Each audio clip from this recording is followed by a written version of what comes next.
I'm Barbara Israel, and it is my pleasure today to introduce our three guests: Howard Zar, the Executive Director of Lyndhurst in Tarrytown; Lorraine Gilligan, the Director of Preservation at Old Westbury Gardens; and Steve Byrns, the President of the Untermyer Gardens Conservancy in Yonkers. We're going to have a conversation about the past and presence of these three garden treasures in the New York area. They span the period from the early 19th century through the early 20th century, and all three incorporate aspects of the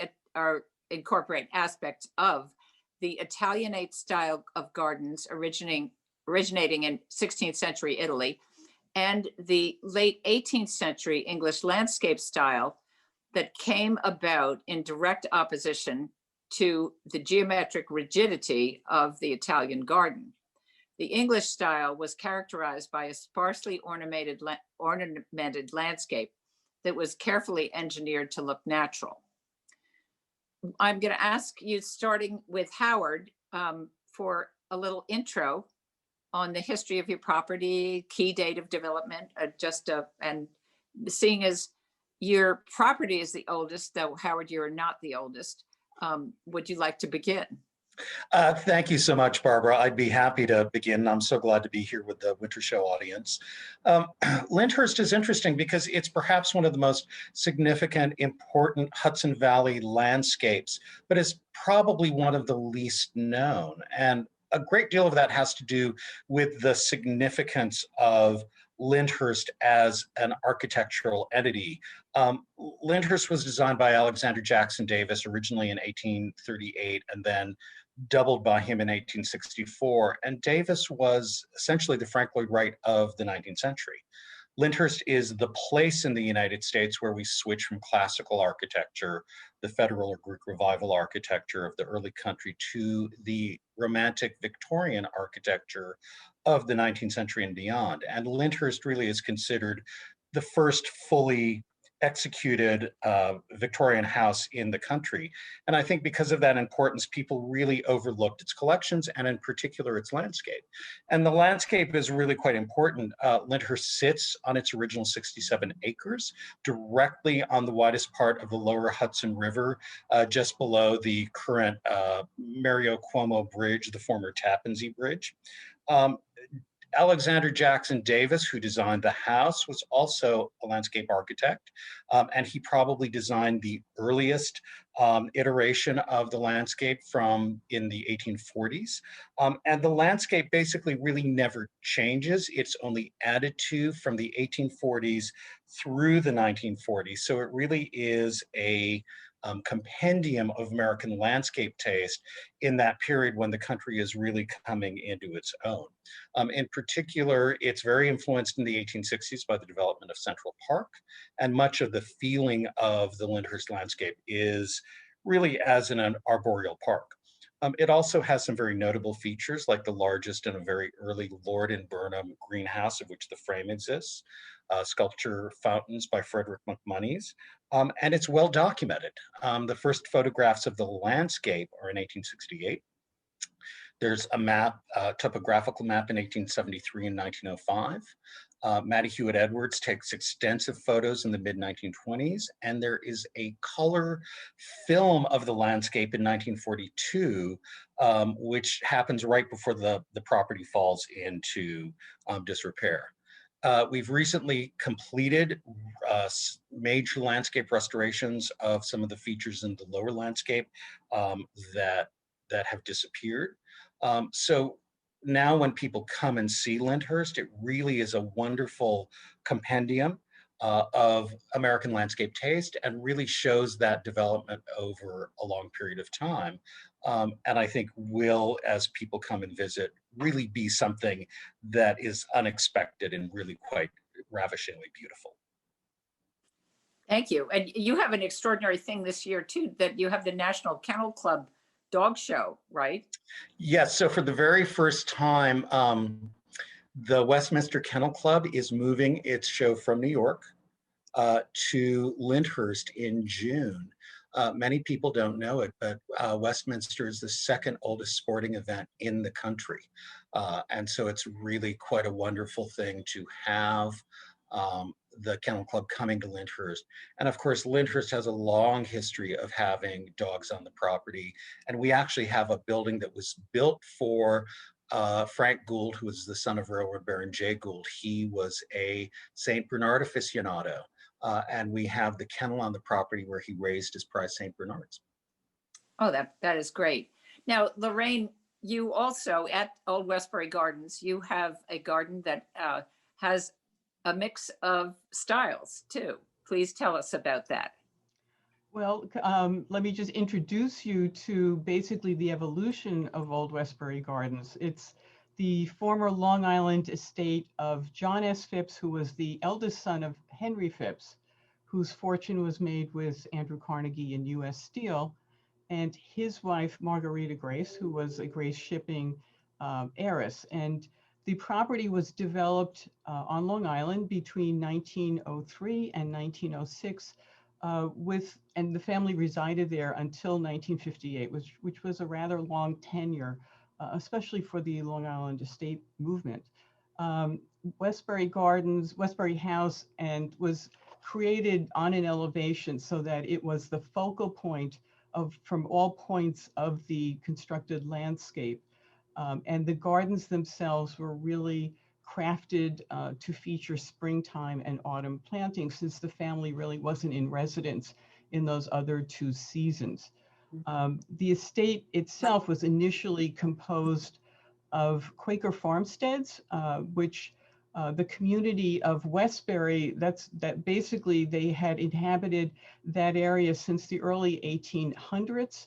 And by the mid 1840s, the Long Island Railroad had created an extension to Westbury. So all of a sudden the area became discovered, especially by sportsmen who were interested in polo and fox hunting. So as a result, sportsmen would come out on a weekend and they would rent one of the farmhouses to stay. And then eventually they started purchasing farmsteads, and basically that was the beginning of the end of the agricultural component of Westbury. So between the late 1890s and 1901, J. Phipps amassed about 175 acres of farmstead.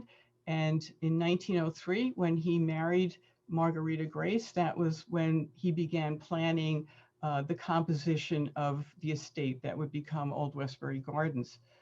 He hired English designer George Crawley, who had actually done work for Henry Phipps's mansion, Trowbridge and Livingston Mansion on Fifth Avenue, to create a composition that was an ensemble of house and grounds. And Crawley was involved with the family and with the property between 1903 and 1926, and it was during that period that the character-defining features of the landscape were created, and some of those included a ghost walk and a rose garden parterre that were influenced by Battle Abbey, which is prior to Margarita's marriage to Jay.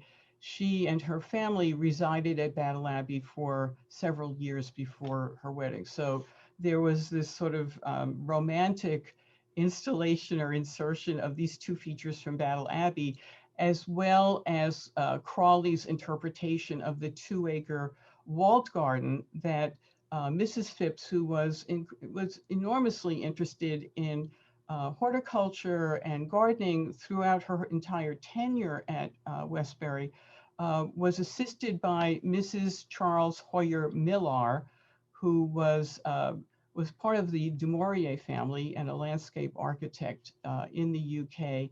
Guy Lowell also helped to create some of the planting beds. And then later contributions were also made by Jacques Robert.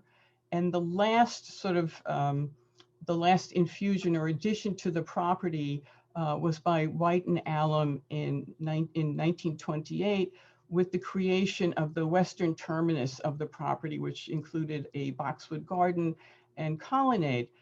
they were all working, all of these folks were working around Crawley's initial construction of axes. So you had a north-south axis that gave you very dramatic views from Westbury House, and then the east-west axis, which when viewed from the South Terrace, gave you these wonderful vistas that just kind of faded into water features. From there, the family had to make a decision in the late 1950s about the disposition of the property. What would its fate be, since between taxes and I think the selling off of certain acreage to meet housing and development demands in Nassau County at that time, they consulted with Robert Moses, who advised them to maintain the property as a independent entity and not be involved with any governmental entity. And they also communicated with the National Trust, which gave them guidance in the creation of the J.S. Phipps Foundation, which is one of the endowment sources that supports the property here. So the property actually opened to the public in 1959. And what was formerly a 2-season garden had to become a 3-season, had to incorporate summertime plantings.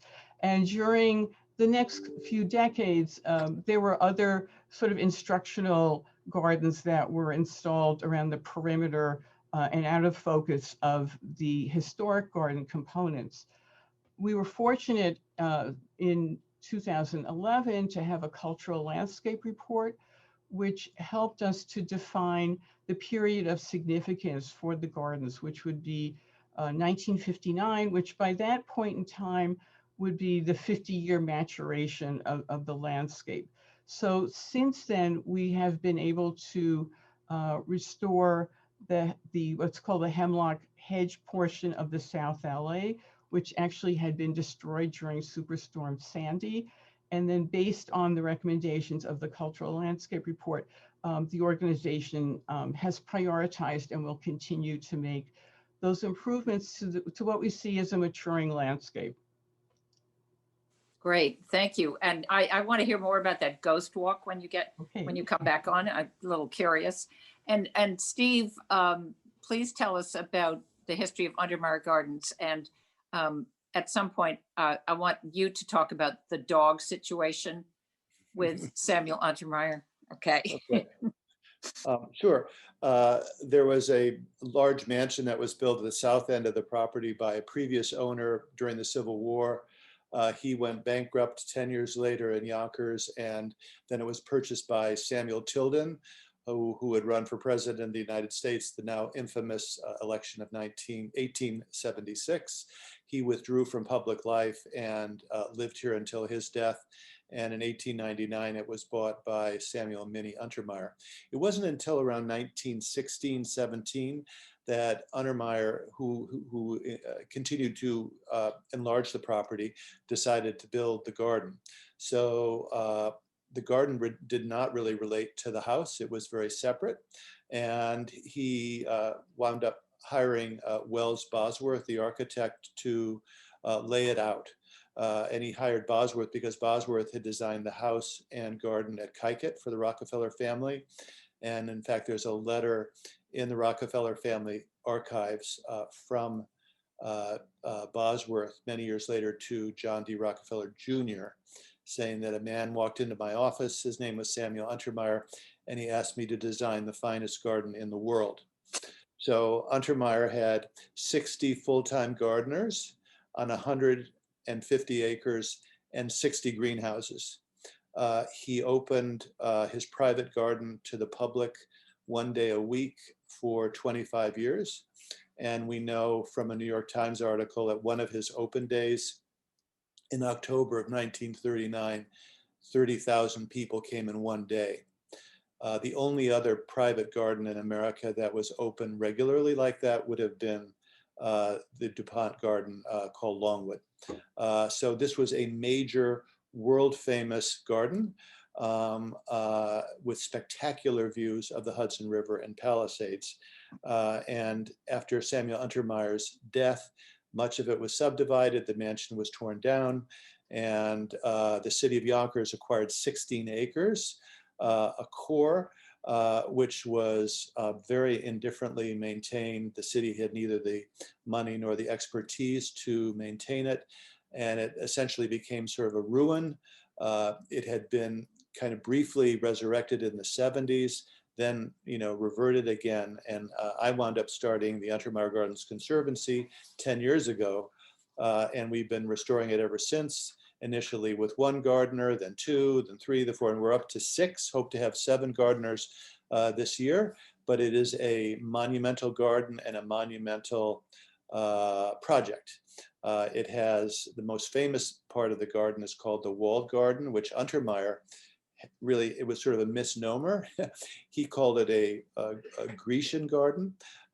It's actually a Persian garden. Bosworth, who designed the garden, described it in his words as an Indo-Persian garden. But it had sort of a classical feeling to it, and Samuel Untermyer filled it with classical sculptures, actual literal pieces from antiquity, as well as modern ornaments by well-known sculptors like Paul Manship.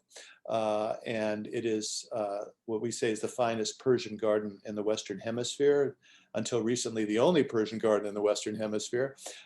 Adjacent to that is another feature called the Vista, which is a descending staircase down the hillside based on the Villa d'Este in Lake Como in Italy. It was Untermeyer's suggestion to Bosworth, which was called by the press of the day as possibly the most monumental garden feature in a private garden in America. There are other gardens that are not yet restored called the Color Gardens, which are right off of that, part of which are owned by a hospital, which we hope to reacquire through a land swap. I'm just sort of going around the garden, describing features.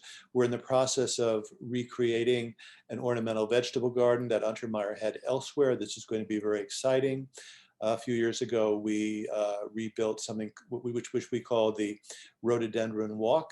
Untermyer had the largest collection of rhododendrons in America back in the day, of which none survived. And so we've identified an area where we think they can grow well. So they've been in the ground for like a year and a half. Then there is a ruined gatehouse, which is now the ruin garden. And, a lot of gardens in Italy and England have ruins that are pyramids or temples, but they're almost always, without exception, fake. They're constructed ruins. In our case, it's an actual ruin. So we have a real ruin garden. Then at the other side of the property, there is the Temple of Love, which is a stupendous circular temple on a boulder-esque mountain made by man, with 5 waterfalls and 6 cascades going down the hillside. And that's been in the ground for a while. Absolutely spectacular. And then we recently restored the Rock and Stream Garden, and they flow together down to the same lower reservoir.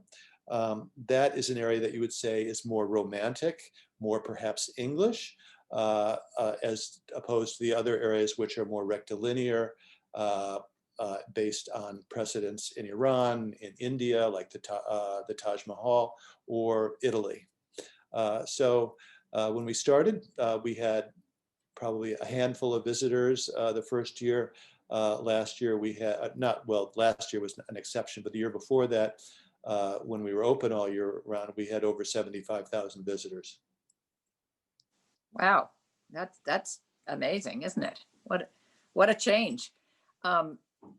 And then Howard, let's go back to you. And one of the things I know about Lindhurst is there were quite a few Goulds that affected the property, affected the building of the house and all. Just give us a little rundown on the Gould family. Well, it's actually, Barbara, I would say more than the Gould family. The first family that really built it was the Paulding family. William Paulding was a mayor of New York. The old Croton Aqueduct actually runs directly through the middle of Lyndhurst. Usually it runs in alleyways and in corners of estates, but he approved that because he wanted the property to go forward. His wife was a Rhinelander, one of those old Dutch families, and that's actually where the money came from for the original building. A lot of people don't know it, but those families made their money essentially in the triangle trade, the slave trade. And Ouch. yeah, no, it's like literally in New York, that's where they weren't involved in actual slave trade, except for the Livingstons, who were actively involved in slave trade and married into slave families in Charleston. But that's where the money came from. The second owners, the Merritts, are very little known, not the Merritt Parkway people. Mr. Merritt bought the patent for the spring that went into every passenger railroad car in the middle of the 19th century at the time of great railroad expansion. So he made immense fortunes and doubled the house. And then the Goulds in 1880 bought the house after summering there for a number of years. The Hudson Valley was going through a change in the 70s and 80s where the original families were moving out and the German Jewish elite from New York City was moving in. And Gould was able to buy the house from the prior owners because people were less, how shall we say, finicky about who their neighbors might officially be. So Gould had the Lehman family living to his north and the Seligmans, who were essentially the Goldman Sachs of the 19th century, living to his south. Again, one of the reasons Untermyer was in that same region. And Jay Gould buys the house because there's a vast wooden conservatory on the property, inspired by, in part, the Brighton Pavilion. It burns 3 months after he moves in. He basically gets Lord and Burnham to move from Syracuse, where their factory had also burned recently. He builds them a new factory in the village of Irvington. They come down and they build them a huge replacement greenhouse in cast iron, which is a vast building, which I believe at the time, and this is a little bit apocryphal, may have been the largest cast iron structure in the world. So he really stamps the landscape with that greenhouse. His daughter, Helen, who basically purchases the property out of the estate when Jay dies in about 1893, really what you're looking at today is very much her landscape in many ways, because she's the one who brings in the 1890s all the garden sculpture that becomes popular at that time. She brings in new plantings. We believe that she transfers mature trees, things like weeping beeches and copper beeches that are now huge. She transfers them as mature trees to the landscape as late as the 1920s. She also builds a number of important buildings, including a bowling pavilion that's about an 8,000 square foot shingle building. She builds the Kennel. She builds a swimming pool building. She also installs a rose and perennial garden on the property. And she brings in two McMoney's pans in the 48-inch size, the one just below the full-sized one that was at the Rohallian Estate in New Jersey.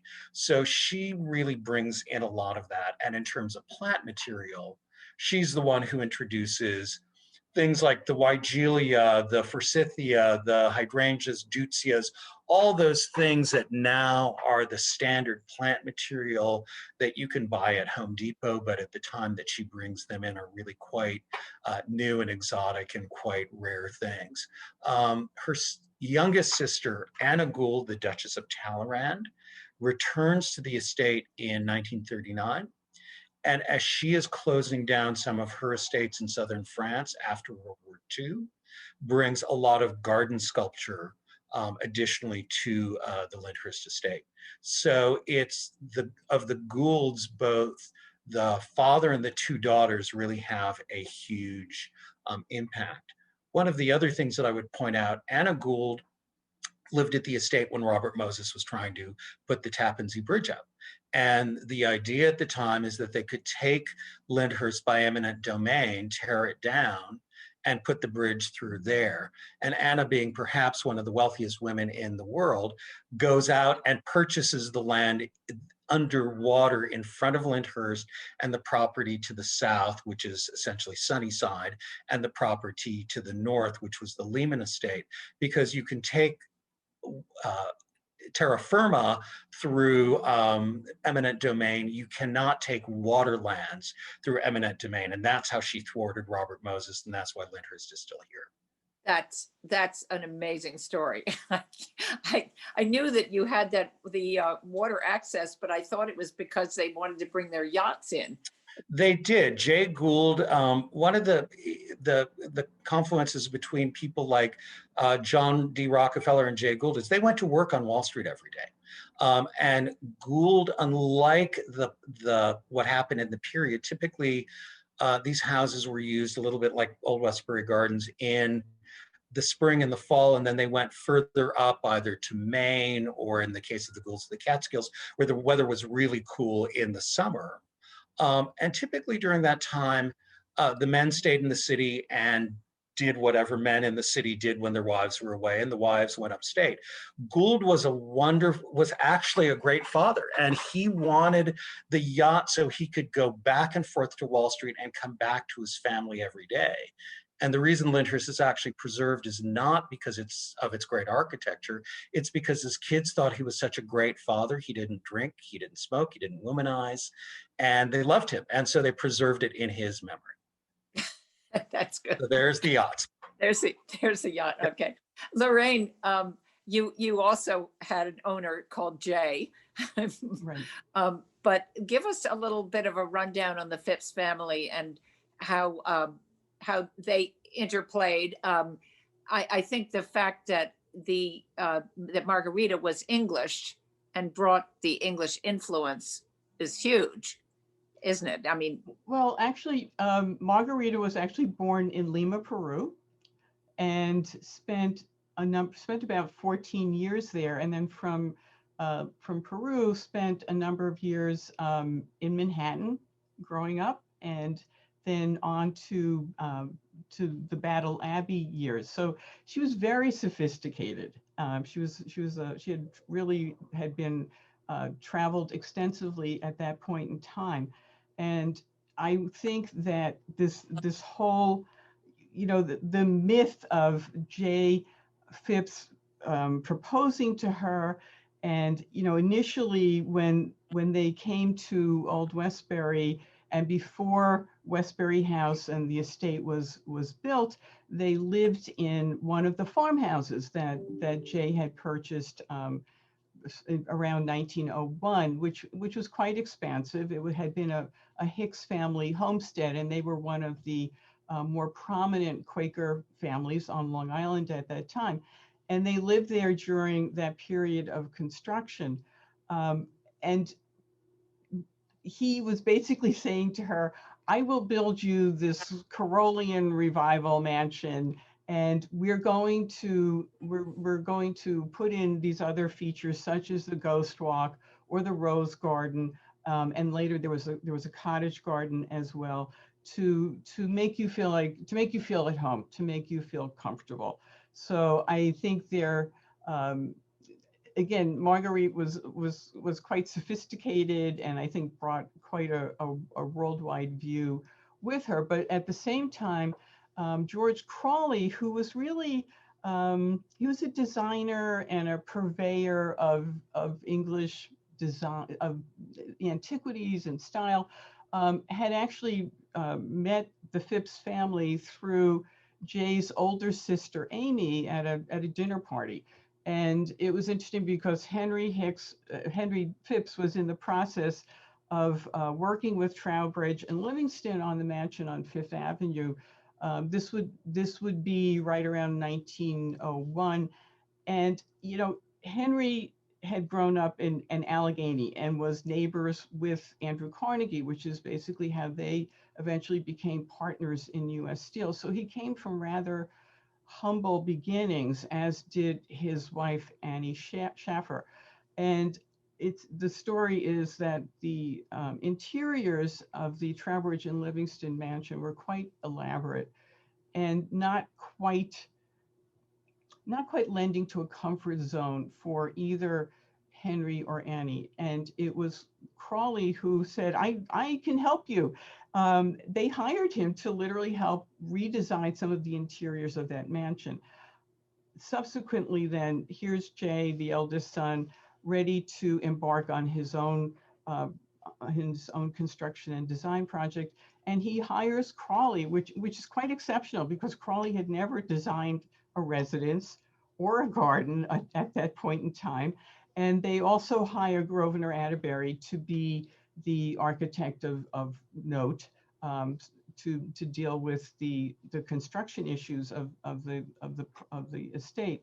And it's really Crawley who I think brings also his background knowledge. He was an aesthete. He studied history at Oxford. He was just deeply, he had deeply absorbed the history and the design periods of England. So I think there seemed to be an implicit trust in working with Crawley, to the point also, I mean, Crawley not only he designed Westbury House, but he also called out the interiors. He went to Thomas Agnew and Partridge and purchased paintings and furnishings for the house as well. So it really, the whole thing became quite this ensemble of one person's particular taste.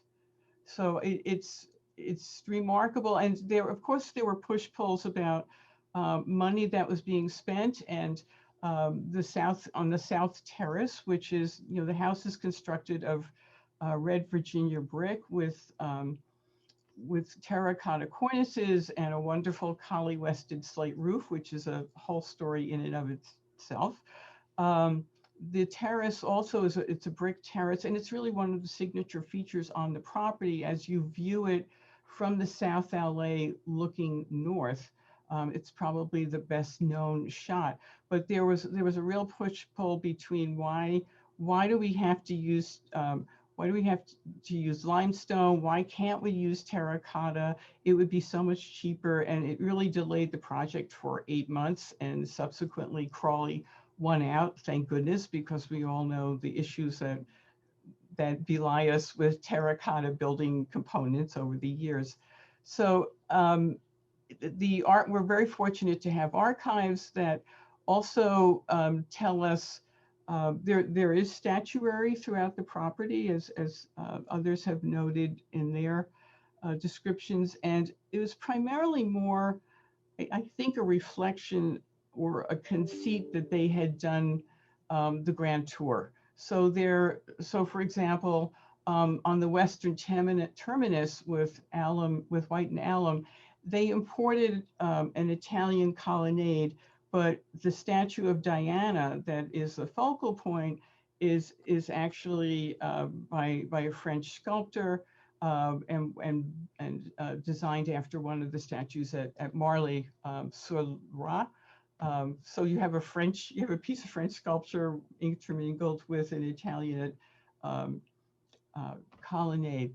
So, and then there are other areas of sculpture, almost like little sculpture gardens, but I don't think there was a conscious effort on the part of the family to say we're collecting a specific sculptor or artist. And in terms of that kind of connoisseurship, we don't really see that throughout the property. I don't know if I answered your question or not. Yeah, well, no, I think that this was the early 20th century was a period where these homeowners wanted to show an appreciation of ancient times, of how international they were, that they traveled to Europe and brought things back, and it makes sense. It all fits in, and they end up with as the word Howard used, an amalgam of objects and styles too.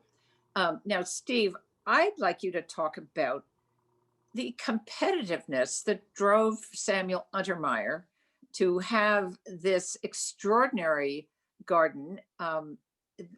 Seems that he was a bit jealous of John D. Rockefeller. I think he was called. I think senior or junior? I'm sorry? Was it senior or junior that he was jealous of? Junior? Senior. Senior, okay. Senior, yeah. Yeah, so he was called the little giant, he was short. You know, I don't know how tall he was, maybe 5'6", 5'7". He grew up in Virginia and was Jewish. His father died after the Civil War. His mother had a little bit of money, and she moved her children, young children, up to New York and bought a tenement on the Lower East Side and ran it as a kosher boarding house. So he was this little kid who was smarter than anybody and more energetic than anybody. And he graduated from high school when he was like 15 or 16, college when he was 18 maybe, and law school by the time he was 20. And he became possibly the most successful lawyer in America, one of the most successful lawyers for sure, and beyond that, an incredibly skilled investor. But he was so young when he graduated from law school that he had to grow a beard to make himself look older, because he actually wasn't allowed to practice law when he was 20. But he was, yeah, so he was this little guy who was larger than life, and he was incredibly hardworking and very, very competitive. And yeah, he hired the Rockefellers' architect to outdo the Rockefellers, which in the world of, you know, gardens, one could say arguably he did. But he also, with his wife, it was interesting, he was Jewish, but his wife was Christian. So we're talking about a mixed marriage that took place in 1883. Can you imagine how scandalous that was? And in fact, they had 2 children out of wedlock before they got married. But they really loved each other, and then they had 2 more children. So they were very interesting, modern, progressive people who Bohemian. time and again were doing stuff in the forefront of important things happening in America, like economic reform, like women's suffrage, and most especially and famously opposition to Adolf Hitler starting in 1933. So he was a really important person. When he died, Herbert Lehman, who was the next generation, said that one of the bravest and most courageous men he had ever met has died, and that he knew him from when he was a little boy. And again, that would have been the German Jewish circle that Untermyer dwelled in. And, you know, a certain amount of his clientele came from that, but he was really also one of the first corporate lawyers in America. Wow, could you just tell the dog story, please? The JP Morgan. There we go. That's the one. So he had a long-standing feud with JP Morgan. Unfortunately, JP Morgan, like a lot of Christians back then, was kind of anti-Semitic, and he didn't like this Samuel Untermyer. And Morgan, one of the things he was very proud of was his dog, his pet collie, you know, Brood, and he competed them widely and almost always got the blue ribbon, maybe at the Westminster Dog Show, I don't know, but he did that. And so Untermyer decided he was going to breed collies to compete against Morgan. And there was this national competition of the Morgan Kennel versus the Untermyer Kennel. And Untermyer started winning the competitions. So then we come a little bit further in time, and now we're at 1912, and Untermyer becomes the lead prosecutor for the Pujo investigation, which is a congressional hearing that was looking into how certain very wealthy people were controlling and monopolizing the economy to their benefit, and reforms that resulted were the Federal Reserve System, the Sherman-Clayton Act, and J.P. Morgan was one of the people to be questioned by Samuel Untermyer. So now these longtime foes are in Washington together, and Samuel Untermyer really drills and grills Morgan. And Morgan was an older guy, very confident, arrogant, you might say, and he said some things he probably shouldn't have said in the national press, just leapt against him. He was so rattled by what happened that he and his wife left the country to get away, and they went to Rome, where he died a few months later. And the Morgan family held Samuel Untermyer responsible for the death of J.P. Morgan. Oh, oh boy. I didn't know that one either. Wow, that's amazing. Howard, give us a little rundown on the Croton Aqueduct and the trails that go through Lyndhurst, because that's a very today subject. Yeah. So one of the interesting things that when you look at Lyndhurst, especially in the 19th century, it actually was open to the public in a way that when you get to Untermyer in the early 20th century, you actually have to have an official opening. These places were, Tarrytown was quite small, and I think there was, in the days before you had public gardens and YMCAs and public libraries and art museums everywhere, I think there was a sense, and this is particularly true under Helen Gould, that you could walk through the property unless the family was having an event, because these people were your neighbors and that was the appropriate thing to do for your neighbors. And so if you lived in the area, you knew where the gates between properties were and you kind of walked the area as parks, and everybody was respectful of everybody else.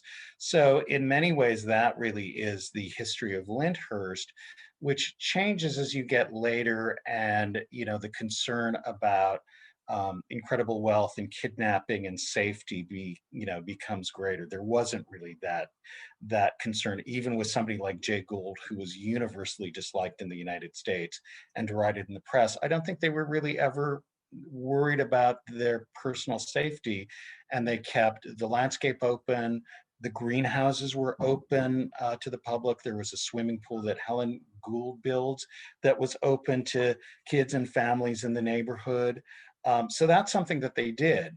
More recently, when the old Croton Aqueduct became a state park and it traverses Lyndhurst, there's actually a 30-foot wide right-of-way that runs through our great front lawn that people bicycle on, run through all the time. So that's one of the ways that you can actually access Lyndhurst, and that a lot of people do access Lyndhurst, is through the old Croton Aqueduct.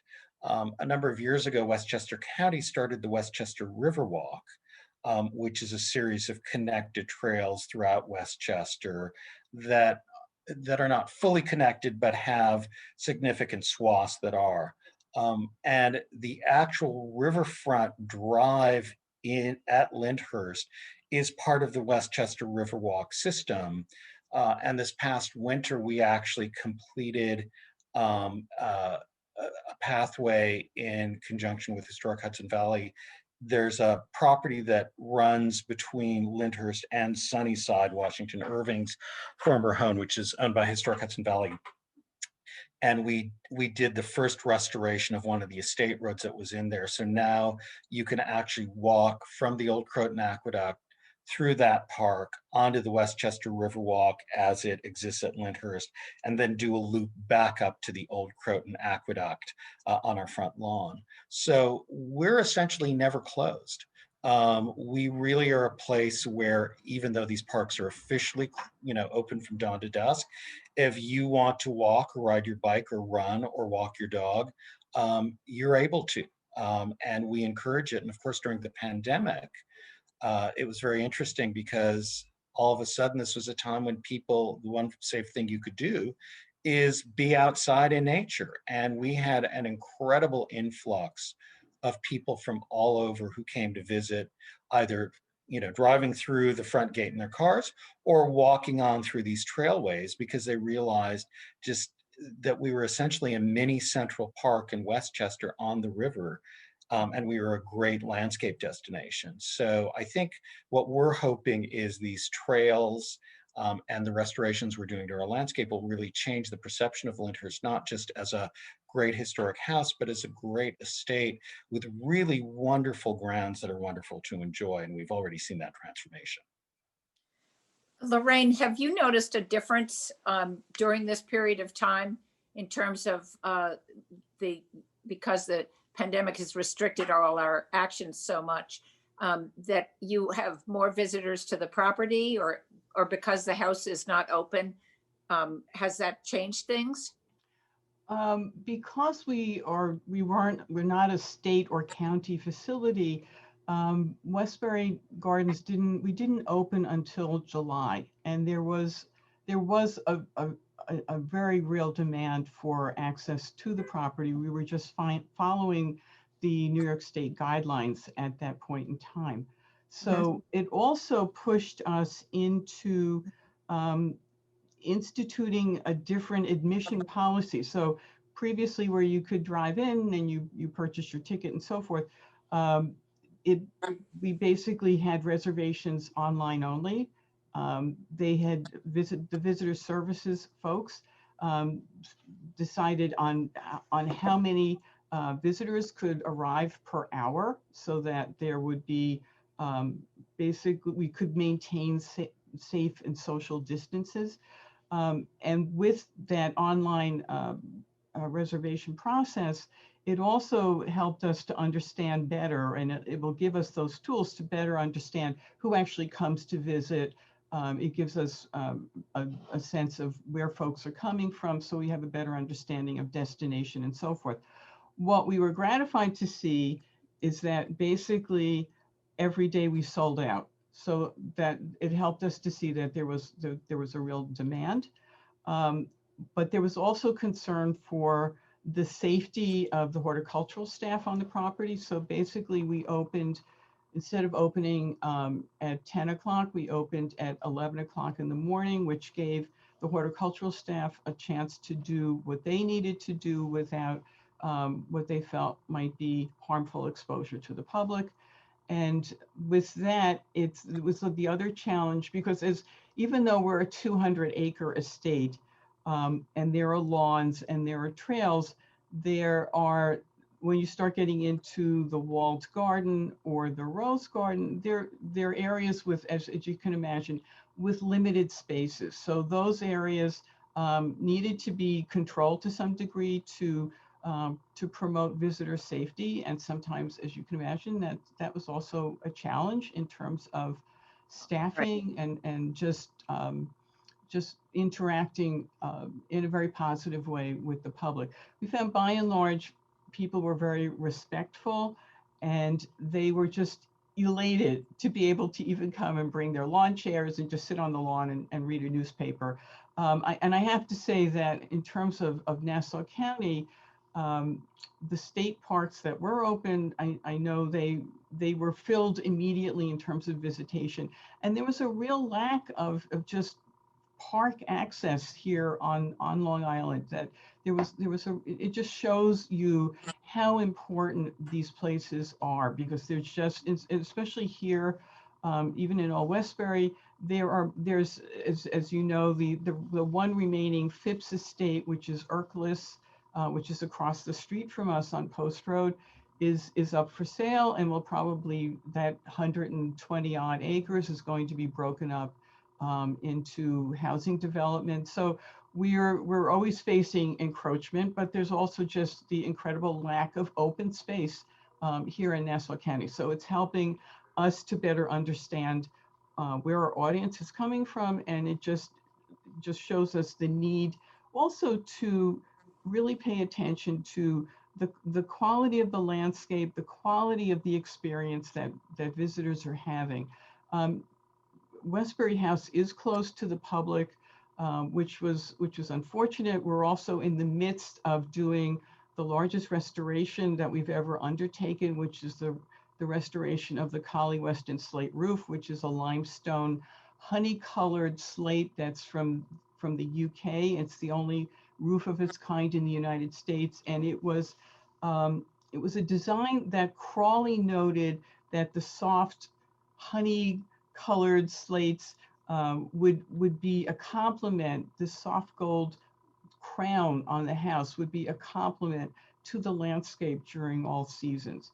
And the project remains unfinished at the moment due to COVID and travel restrictions, because the installation of the roof requires very specific installation procedures, which we're not familiar with in this country. So we're looking forward to being able to open in April. It was really unfortunate last year that the public, even though the gardens were maintained, they missed the springtime blooms, especially in the Oh. walled garden, which was very unfortunate. So we're revving up and we're ready to welcome people back in April. That's good. That's good. Steve, and you had many changes due to the pandemic, but being actually a public park, how did that work during the pandemic?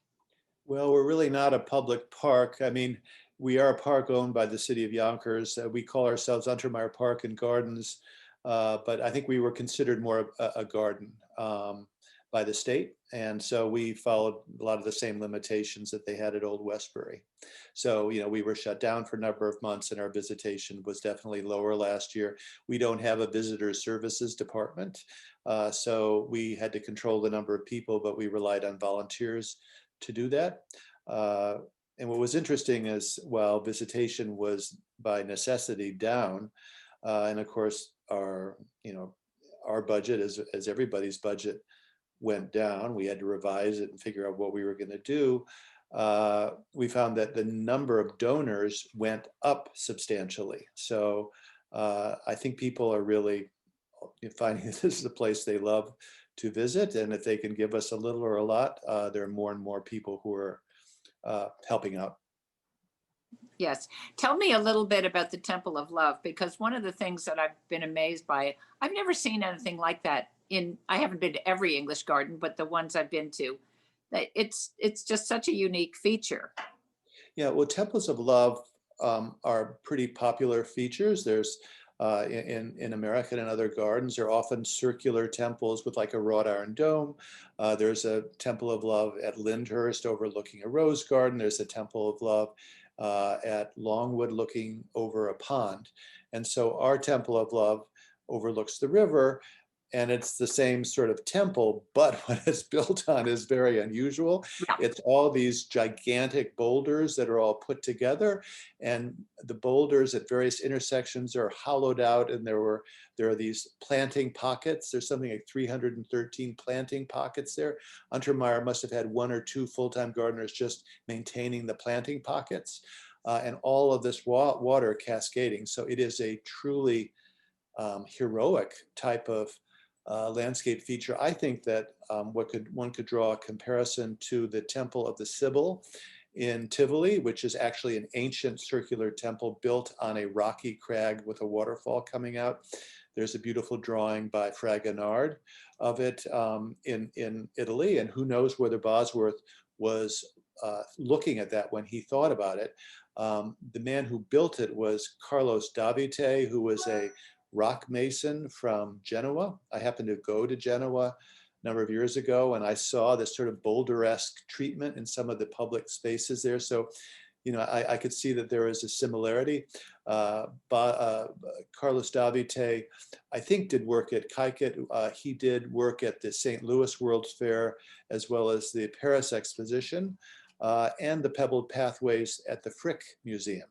So, Temple of Love is a very interesting and unusual feature at the garden. Howard, what about the landscape redo in specifics just now? I know that you replaced some of the benches and you're restoring. Are you finished with the restoration or partway or? Well, we have, I would say, about a decade of full restoration in front of us. Lyndhurst generally survived, but many pieces came out. And so we're trying to really put back everything that was there. The Duchess of Tallahan's last gardener was alive in the 1990s when we had Patricia O'Donnell do a historic landscape report. So he was able to really go through and tell her what was lost over time and what had been there during his tenure.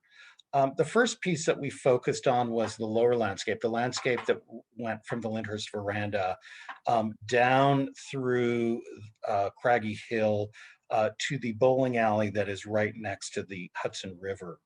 I mentioned that Alexander Jackson Davis, as the architect, also considered himself a landscape architect.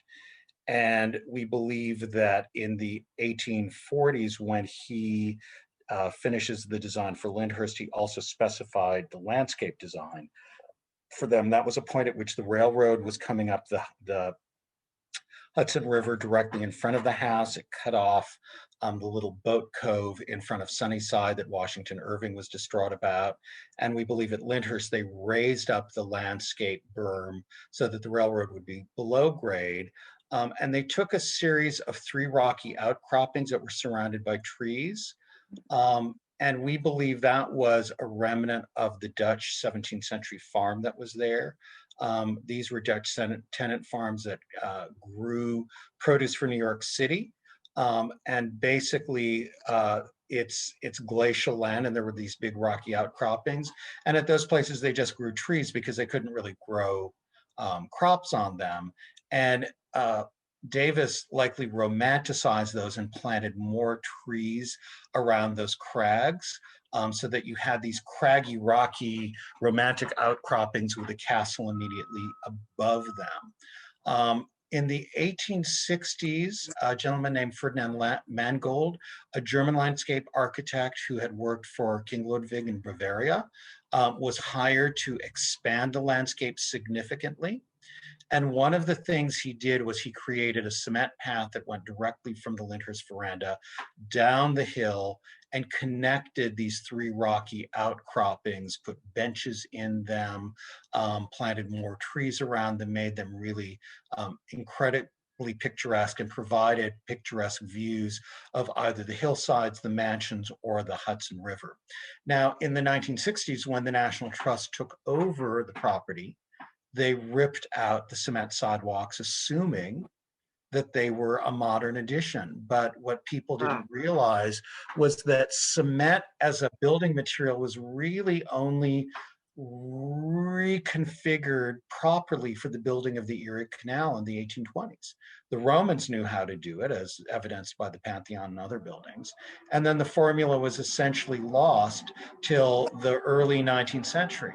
So when Mangold does the series of pathways, he puts in original cement pathways to connect all these different areas. And we had a topographical map. And when we went to redesign and dig and reinstall the cement pathways, the actual cobble was often in the ground. So we knew when we dug that we had hit the right place because the cement underlayer was still there. And really, in certain places, we actually found remnants of the cement sidewalk that had been there. So we just completed that. We restored the cement sidewalk so you can walk, you can step off the Lyndhurst veranda, walk down a hill, pass through these wonderful seated, shaded, rocky outcroppings, and really have the experience that people would have had of the landscape in the mid-19th century, when a lot of this landscape, you know, you didn't have television, so you looked at your plants and you looked at your trees and you looked at the different colors of the leaves, and you sat in the shaded areas before you had air conditioning.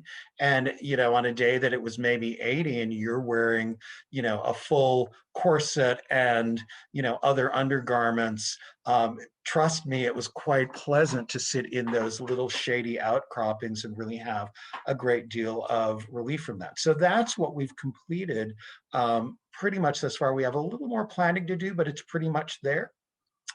The next phases that we're looking at, a rose garden exists, but the perennial beds disappeared. And the garden sculpture that was in there, we have our Temple of Love up, but there was also a fountain that was a copy of Diana and the Elders from the Boxwood Garden, and we have parts of that. And there was marble seat furniture that we have in the basement of our greenhouse, waiting to be reinstalled. So we believe the rose garden will come next. Then the main drive in is a great alley. We oftentimes think that the tradition in the Hudson Valley was only English, but it was a combination of English and Germanic. So Mangold, like many of his colleagues, Germany was the scientific country of the 19th century. And so he is definitely influenced by the English picturesque into gardenesque movement of landscape, but he also approaches it from getting plant specimens. And the drive in particular coming into Lyndhurst is really different groupings of groves of trees, because it's in his mind having a scientific collection of different trees with different colors, different shapes, different leaf qualities. And so that is also one of the things that we'll restore. And of course, probably the last thing to be restored is the great Lord and Byrnhouse greenhouse frame. The frame's stable and it's there and it's still quite lovely to see. But I think when we get through all the rest of the landscape, then we'll turn our attention to actually putting some of the glass back and restoring some of those elements as well. So if Great, you come, you wouldn't know that it wasn't complete, but there's a lot for us to do in the future. great, great. Now, Lorraine, I want to know about the Ghost Walk. What is the origin of the Ghost Walk and what is it? The origins are from Battle Abbey. So we know that the Battle of Hastings took place in that location in 1066, and there was a Benedictine abbey that was established then soon thereafter, supposedly to care for all of the slaughtered souls of the battlefield. And the abbey itself had sometimes it had a prosperous existence. The monks there pretty much fared okay until the 16th century, and eventually over time the Benedictine the congregation itself just dissipated. And the story is that the souls of the monks are still on the grounds and present, and that they can be seen in this alley of yews that really form a cathedral like shape. And it's quite, when I look at old postcards and so forth from the turn of the century to the 20s, it's really this cathedral of beautifully shaped yews. And that was really, Crawley tried to recreate that here at Old Westbury Gardens using hemlocks, which probably because they grew faster, gave you more of an instant landscape. So it runs parallel with the walled garden, and it's a very popular feature. And at the terminus of the walk are two bronze statues of peacocks. And Barbara and I have been having a discussion about whether or not there were really peacocks on the grounds at Old Westbury. I have not read anything, and when I've talked to other staff members here who've been here for a while, it just doesn't seem to resonate. And I'm wondering if those statues were perhaps maybe a reference to peacocks that may have roamed the grounds at Battle Abbey. I don't know, but it's a great exotic. It's a great exotic touch. But and it also just shows. We also worked with Patricia O'Donnell on our cultural landscape report, and there are great photographs off the west porch of Hicks Nurseries, who again, that's one of the Quaker families that it's still here. They still own a nursery, but bringing in a great American beech, fully grown, and that beech, it has survived, and it's probably starting its decline, which we also deal to some degree with the entrance, which is lined with double rows of linden trees. And I'm sure it's an issue that other sites here are dealing with, is dealing with monocultures, and as they become diseased. We found this past summer, and it could have possibly come from the Conley Weston slates that were brought in crates, but there was a beetle infestation that really we didn't see here in this country. That was more indigenous to the UK. The horticultural department was able to capture and to stanch the problem. But again, we just see that throughout the property, especially with the maturing landscape, it does present tremendous issues with all of these alleys and the health of those alleys into the future? And is that the way to proceed with restoration moving forward also? It raises some interesting discussions here. Absolutely. Steve, let's tie this up with your story of having put in a deer fence and then having a surprise, finding a deer inside the deer fence. Well, that was our first capital project because we couldn't, do what we needed to do unless we excluded this horde of deer that was roaming around. And we thought that once we put up the deer fence, which is a mile long, that they'd go somewhere else. But no, they want to come back home. And they have like a homing device, then they just go around and around and around. So if there's the slightest little leak in the dike or in the dam, they will find it and try to get back in. We've had little baby deer born in there, and it's a real very difficult to get them out. The gardening crew has to sort of very slowly, carefully push them out. One got in, we don't know. We've had problems where maybe you might say well-intentioned visitors have opened the gate to allow the deer to go in. Oh, ouch. Despite the fact that it says don't let the deer in. Of course, they don't know what's in and what's out. And of course, these deer are hanging out. And so trying to get the deer out is a huge expenditure of manpower to get them out. Anyway, there was a deer, and recently we don't know how it got in, and it is no longer there, and we don't know what happened to it. There has been some coyote activity, and there is some thinking that maybe the deer didn't quite make it. Wow. We will find out. Challenges Anyway. These properties, it's really unbelievable.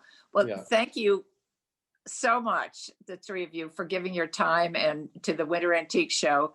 And I just found this absolutely fascinating to know more about these properties, and I can't wait to go back to all three. Okay.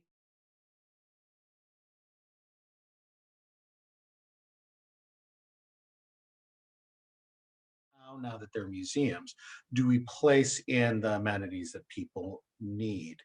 At Lindhurst, we've been lucky that we've been able to place bathrooms in subsidiary buildings that we can open to the public. So our carriage house, which is our visitor center, has extensive bathrooms. The bowling alley that we've restored had bathrooms in it, and we just simply modernized those for contemporary use. And our greenhouse services building, we were able to tuck bathrooms in there.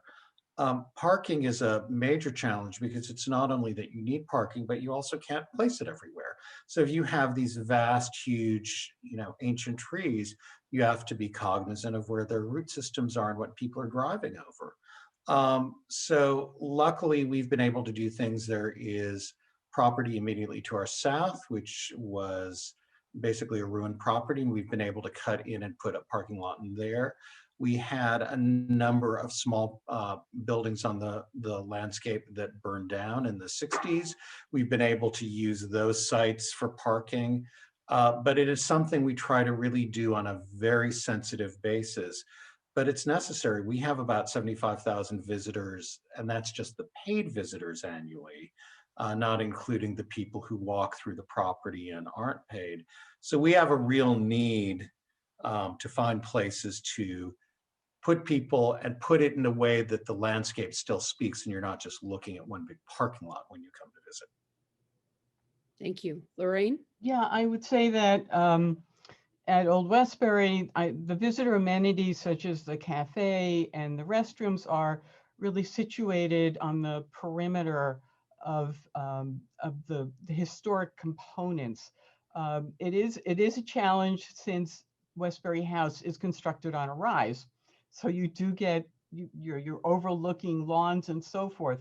I would say the biggest challenge here too is with parking and creating, there is a dedicated parking area that's fairly out of, it's out of the main view shed as you look north from Westbury House. The other challenge here too is we do a lot of special events, and we can sometimes deal with a thousand vehicles at one time. There are overflow parking areas. There's a number of fields, but what starts to happen then is that you start to get compaction, soil compaction, which is very detrimental because then that affects drainage and other issues. So I can't say that we've solved all of those issues. We also have adaptively reused some farm structures that are run parallel with the property for visitor amenities as well, and those have served us well. So it's a work in progress. Of course. Honestly. We have a lot of questions from the audience. Many people have. We have one from Raymond Kurdziel, who sent an email in saying there's a lot of talk today about not only using, there's a lot of talk today about only using native plants and organic sustainable growing techniques. Does this impact your historic renovations? Well, it's something that's very important at Lyndhurst. What I would generally say about our philosophy towards our restoration is because our property was landscaped for such a long period of time, going back to the Dutch farming in the 17th century, we have the opportunity to explain how American attitudes towards the land and towards the landscape have changed over time, including the current focus on using native plants and sustainable gardening techniques. And so we want to be able to tell that full story. Luckily, because we are such an early property, much of the early landscaping of the property was done primarily with native plants. So we oftentimes have the ability, when we're making choices about what goes back into place as we restore, to use those plants rather than perhaps later plants that might be invasive and not appropriate for current usage. Additionally, we do not have a large staff and we do not have a large gardening staff. And luckily, we are primarily trees and shrubs rather than flowers and ground covers. And so a lot of what we really focus on is getting plants established that are appropriate for our climate and for our locale, and that can thrive on their own largely once they're established. So native is important to us, and really sustainable techniques is important to us. And as we've restored, we try to restore the sensibility, but we also make the choice oftentimes to use things that people will understand today.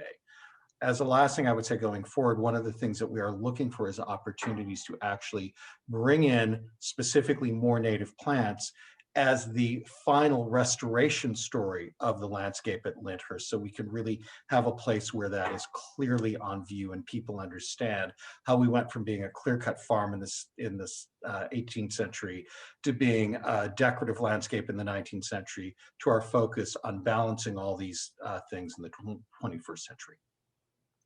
I'm going to interject. We had gotten a response from Steve Byrns of Untermyer Gardens as well to a similar question that had come in via email yesterday. And as he's not able to join us, I thought I would answer for him. He said, we do not feel compelled to plant only native plants, but rather whatever is best suited to the aesthetic intentions. Similarly, we do not want to replicate what Samuel Untermyer planted, as plants are so much more diverse and improved since the 1920s. Lacking his 60 full-time gardeners, we're also mindful that being less labor intensive in our plantings and choosing elements that require less maintenance. So that is from Steve Byrns with Untermyer. Lorraine, you probably would like to weigh in on this as well. Well, similarly, especially and I can't speak on behalf of the director of horticulture or the horticultural staff, but especially let's say in the walled garden, we're not looking to do an archaeological restoration of specific plant materials as Steve is mentioning. If appropriate, materials would be used if they would lend the color, texture, and scale that's required. But I think the consideration is the integration of that plant material within the certain garden or in the rose garden, and how it deals with drought conditions and in possible insect infestations and so forth. One of the interesting dilemmas we had here is regards the Boxwood Garden, which is part of the Italian colonnade with the French statue that we were talking about before. The original plantings, the boxwoods were from Virginia. They were over 100 years old. So again, here we have this wonderful instant gratification of a mature landscape. And they became diseased and they were removed. And I know the horticultural staff is determining what will replace them. And the actual replacement might be a British boxwood variety. So it really depends on the area that we're looking at and scale issues and how that plant material will survive. If I get other comments from the horticultural staff, I'm happy to share them with our guest. Thank you. We do have a question from Mr. Lloyd Zuckerberg. Lloyd, delighted you were able to join us today. Can you both talk about the way in which your properties have promoted local land conservation or been used as an excuse for the lack thereof? Well, one of the things about Lindhurst is that we are part of approximately 150-acre landscape directly on the Hudson Valley, immediately below the Cross-Westchester Expressway, in what has become New York City urban sprawl. This part of Westchester often calls itself the sixth borough. And what's been actually very important to us is to be involved with the other conservation groups in the area to create greater access. So one of the things that we talked about is immediately below Lyndhurst, there was a group of 4 estates that connect us up to Sunnyside, Washington Irving's home. Those estates burned in the 1960s. They were perhaps most famous because they were partial scenes in the Dark Shadows movies filmed in 1970 and 71 at Lyndhurst and at those estates. That area was overgrown, and we've recently reclaimed it, built a trail through it. There are areas to the north of us that you can access via the Westchester Riverwalk all the way to the bridge. Scenic Hudson is trying to open a connector under the bridge on trails that lead from us further up into Westchester. So for us, being part of a larger group of landscapes and of trails is really significant. One of the great things that you can do right now, I don't know if you consider it land conservancy, but on the Mario Cuomo Bridge, there is a walkway that goes over the bridge, and you can basically go from that to a piece of the Croton Aqueduct, which is about a half mile away from Lyndhurst, walk onto the Lyndhurst landscape, and then walk through the Croton Aqueduct, actually all the way down to Untermyer Gardens and then into the city. So we're very cognizant of passive recreation, how we can be a significant part of that and really give access to people in New York City, Westchester, and the area. You know, I would say at Old Westbury Gardens, there are a number of easements that help to protect view sheds, and those easements were basically provided by the members of the Phipps family. So there were contiguous estates around Old Westbury Gardens. The family was very close. So we're very fortunate on that level that we were given those easements which protect the view shed looking north towards the LIE and also help to protect certain water features. Then as you exit Old Westbury Gardens, there's a beach out, the Linden Alley that again has a visual easement, even though there are developments on either side of that alley. And then probably most recently was the acquisition of the Peggy Bergner estate, which is contiguous to Old Westbury Gardens.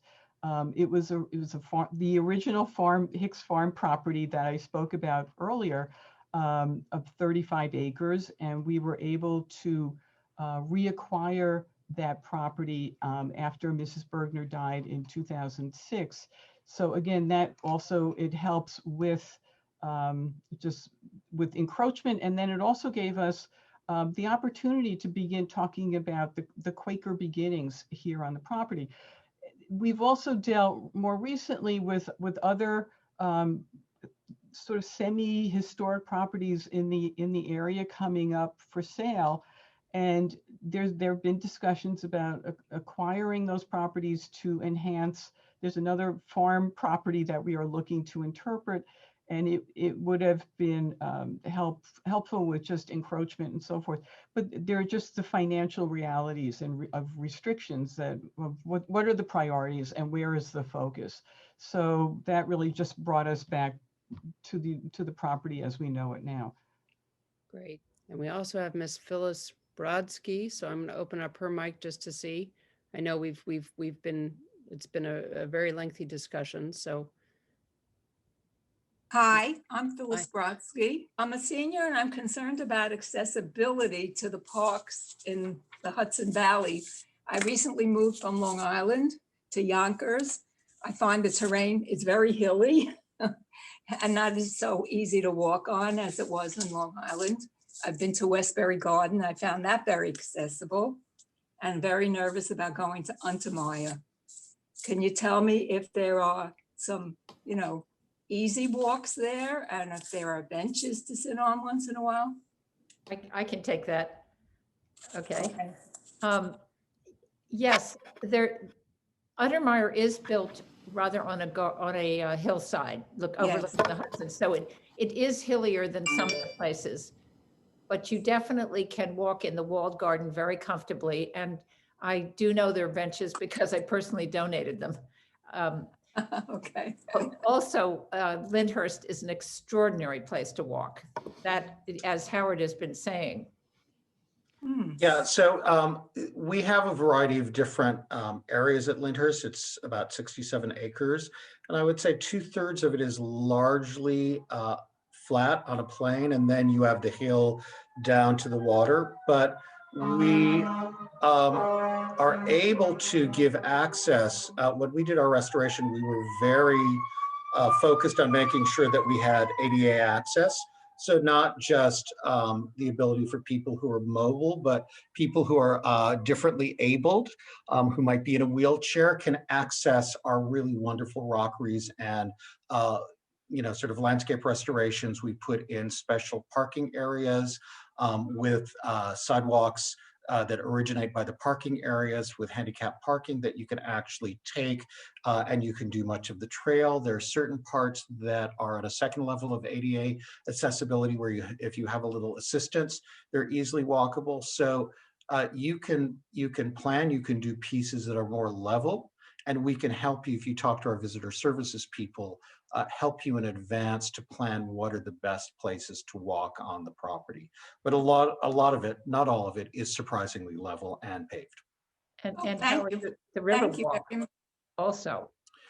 Yes, so part of what you do, for example, is if you park directly next to the river, you can walk the Riverwalk piece that's on the riverfront and go from the kitchen garden across to the bowling alley and back. You can then get in your car and go to another parking area on the property and walk from the mansion to the rose garden and the greenhouse building. So you literally can stop, do a walk that's flat, avoid the hill, go to another place to walk that's flat, and you really have a lot of opportunities and options. For example, we spent a lot of time refurbishing and restoring Helen Gould's swimming pool building, and there's a contemporary art exhibition by Jorge Otero Payos in it, which will hopefully be reopening around Memorial Day. You can literally get from the mansion to that either largely on the main drive, which is paved, or on gravel flat pavements. And that will take you from the mansion past the laundry building, past the rose garden, past the greenhouse frame, and to that building and there are bathrooms along the way. So as with anybody who has mobility issues, we always recommend that you call our visitor services or email them in advance, and they really can help you plan itineraries that'll keep you out of trouble and keep you happy. Thank you so much. Thank you, Ms. Brodsky.